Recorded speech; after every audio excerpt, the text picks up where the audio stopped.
بسم اللہ الرحمن الرحیم۔ تمام سامعین کو السلام علیکم۔ وضو کی برکات۔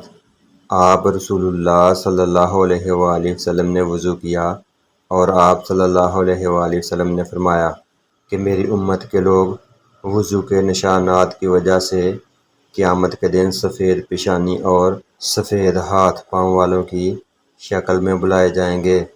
تو تم میں سے جو کوئی اپنی چمک بڑھانا چاہتا ہے تو وہ بڑھا لے، یعنی وضو اچھی طرح کرے۔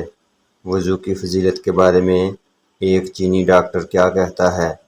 ایک چینی ڈاکٹر ایک دن مسجد میں گیا۔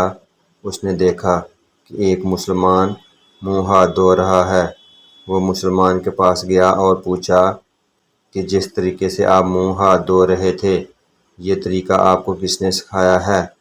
مسلمان نے جواب دیا، ہم اس طرح منہ ہاتھ دھونے کو وضو کہتے ہیں اور یہ طریقہ ہمارے نبی صلی اللہ علیہ وآلہ وسلم نے ہم کو سکھایا ہے۔ ہم دن میں 5 بار وضو کرتے ہیں۔ اس نے کہا کہ میں آپ کے نبی صلی اللہ علیہ وآلہ وسلم سے ملنا چاہتا ہوں، وہ کہاں رہتے ہیں؟ وہ شخص بولا، ان کا تو 1400 سال پہلے انتقال ہو گیا تھا۔ وہ بولا، میں چینی طریقہ علاج کا ماہر ڈاکٹر ہوں۔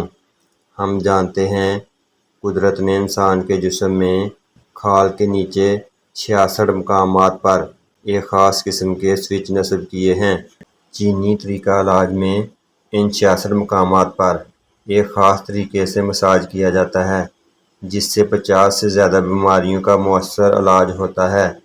میں نے دیکھا کہ آپ جس طریقے سے وضو کر رہے تھے، اس میں آپ نے وضو کے دوران جسم کی ایسی 62 جگہوں پر ہاتھوں سے مساج کیا جہاں قدرت نے سوئچ نصب کر رکھے ہیں، اور دن میں 5 دفعہ وضو کرنے کی وجہ سے آپ کی بہت سی بیماریاں خود بخود غیر محسوس طور پر آپ کے جسم سے رفع ہوتی رہتی ہیں، جس کا آپ کو احساس بھی نہیں ہوتا۔